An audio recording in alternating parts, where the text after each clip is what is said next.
Hello guys, my name is Robin and you are watching Robin Mehta YouTube channel. तो आज के video में मैं आपको बताने वाला हूं उस एक सिंगल चेंज के बारे में जो आपको अपनी वेबसाइट पर करना चाहिए। और इस चेंज को करने के बाद आपको जो कस्टमर्स मिलने वाले हैं या जो लीड्स मिलने वाली हैं वो बहुत ही क्वालिटी लीड्स मिलने वाली हैं।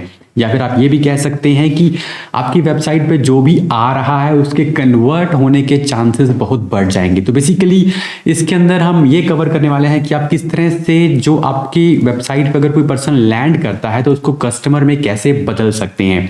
तो वो जो एक चेंज है उस चेंज के बारे में हम बात करेंगे। सर्विस बेस्ड बिजनेसेस के लिए ये बहुत ही इफेक्टिवली काम करेगा और उस चेंज का नाम है प्राइसिंग डिटेल।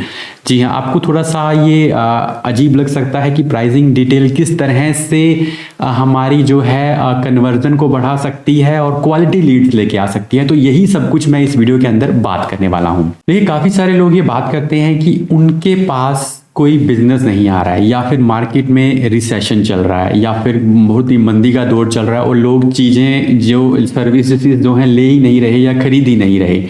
तो अगर ऐसा कुछ है तो आपको यहाँ पर ये समझना होगा कि ऐसे टाइम पे लोग क्या करते हैं, लोग प्राइसिंग के बारे में थोड़े और कंसर्न्ड हो जाते हैं। मतलब उनको ये समझना रहता है कि अगर वहाँ पर उनको फ्रंट एंड पे ही यानी कि आपकी वेबसाइट के सामने ही ओपन करते ही अगर उनको प्राइसिंग मिल जाता है तो उनके पास एक आइडिया होता है कि मान लीजिए अभी मंदी का दौर चल रहा है, मेरे पास इतना पैसा नहीं है, तो क्या मैं इतना पैसा खर्च कर सकता हूँ या नहीं कर सकता। तो अगर आपके पास वो प्राइसिंग डिटेल है तो फर्स्ट यानी कि ओपन वेबसाइट को ओपन करते ही उनको वो इन्फॉर्मेशन मिल जाएगी।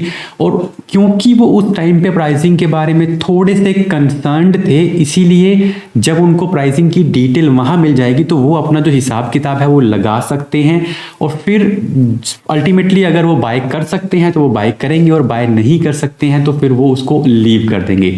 लेकिन यहाँ पर उनके माइंड में ये नहीं रहेगा कि हो सकता है इसका प्राइस बहुत ज़्यादा हो या फिर मेरे पास अभी कितना बजट है, पता नहीं है कितना प्राइसिंग इसका जो सर्विस का चार्ज करने वाले हैं। यानी कि सीधा ही उनको पता चल जाएगा कि ओके ये है, तो वो अपना बजट के हिसाब से जो है कैलकुलेशन कर सकते हैं और फिर जो है सर्विस जो आप ऑफर कर रहे हैं उसको वो ले सकते हैं।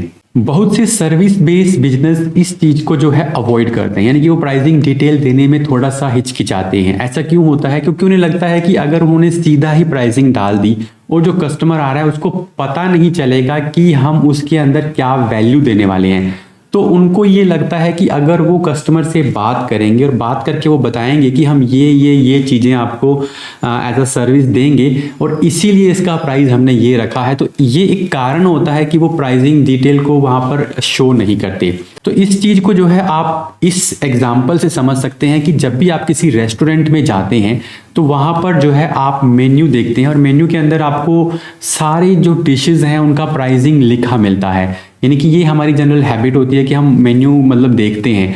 मान लीजिए अगर आप किसी नई जगह पर जाते हैं और वहाँ पर आपको मेन्यू नहीं मिलता है, यानी कि आपको पता नहीं है कि कौन सी डिश कितने की है, तो आपके माइंड में एक जो है डाउट आ जाएगा कि पता नहीं ये मुझसे कितना चार्ज करने वाले हैं, कहीं ये मुझसे ज़्यादा ना चार्ज कर लें, या फिर पता नहीं इनका कॉस्ट क्या होगा, क्या मैं अफोर्ड कर पाऊंगा या नहीं कर पाऊंगा। तो उस हिसाब से ये बिल्कुल वही सेम साइकोलॉजी है कि आपको अगर पहले से प्राइसिंग पता होगी तो फिर आप उस चीज़ को इजीली बाय कर सकते हैं। जबकि हम क्या सोचते हैं कि हम उनको पहले बता देंगे कि हम क्या क्या देने वाले हैं फिर प्राइसिंग बताएंगे, बट उससे बेटर ये है कि आप दोनों चीज़ें बता दें कि क्या आप वैल्यू देने वाले हैं और क्या प्राइस जो है आपका आपने रखा है। और रेस्टोरेंट का मैंने इसके लिए जो आपको एग्जाम्पल दिया है। इसके बाद अगली जो चीज़ है वो ये है कि हमें कई बार लगता है कि हमारे कॉम्पिटिटर्स को भी हमारा जो है प्राइस रेंज पता चल जाएगा, बट कॉम्पिटिटर्स को हार्डली अगर ये मतलब कहें कि प्राइस नहीं पता है तो ये गलत ही होगा, क्योंकि कॉम्पिटिटर्स को मोस्टली प्राइस जो पता होता है। जो भी मार्केट के अंदर किसी सर्विस का प्राइस चल रहा है, किसी प्रोडक्ट का प्राइस चल रहा है, वो आपके कॉम्पिटिटर्स को पता होता है, क्योंकि आपको भी अपने कॉम्पिटिटर्स के प्राइसिंग रेंज के बारे में एक रफ आइडिया तो होता ही है।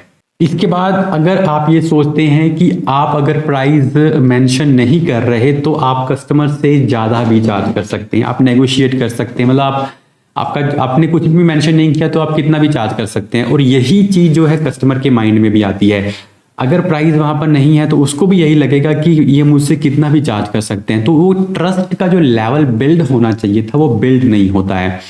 आपने देखा होगा कि होस्टिंग कंपनीज हैं या जो भी अच्छी एक रेपुटेटेड जो भी चीज़ें हैं वो प्राइस टैग जो है मेंशन करते हैं, ताकि पहले से ही क्लियर रहे। अगर कोई बहुत ही अच्छा प्रोडक्ट है, कोई एप्पल के प्रोडक्ट है, तो वहाँ पर भी प्राइसिंग होती है और कस्टमर भी उस हिसाब से ही उस चीज़ को बाय करने के लिए जाता है। बट सर्विस बेस्ड बिजनेस में थोड़ा सा ये डिफरेंट हो सकता है, बट हाँ, इसके अंदर अगर आपने प्राइसिंग मेंशन किया है तो ट्रस्ट जो है वो बिल्ड होता है। आप वहां पर एग्जैक्ट प्राइसिंग मेंशन ना करके आप वहां पर अलग अलग जो आपको जो काम करने वाले हैं उसका एक तरह से कॉस्टिंग वहां पर एक कुछ आइडिया दे सकते हैं। जैसे कि आपको किसी प्रोजेक्ट को करने में कितना एक्सपर्टाइज लेवल चाहिए रहेगा, उसका प्रोजेक्ट का स्कोप क्या रहेगा, या फिर अगर कोई मटेरियल किसी तरह का यूज़ हो रहा है तो वो किस तरह का मटेरियल आप यूज़ करने वाले हैं, तो वो एक कस्टमाइजेबल वाली कैटेगरी में आ जाता है। तो इस तरह से जो हमारे पास लीड्स आएंगी, मान लीजिए आपने प्राइस मेंशन कर दिया, तो जो लीड्स आएंगी वो फिल्टर होके आएंगी,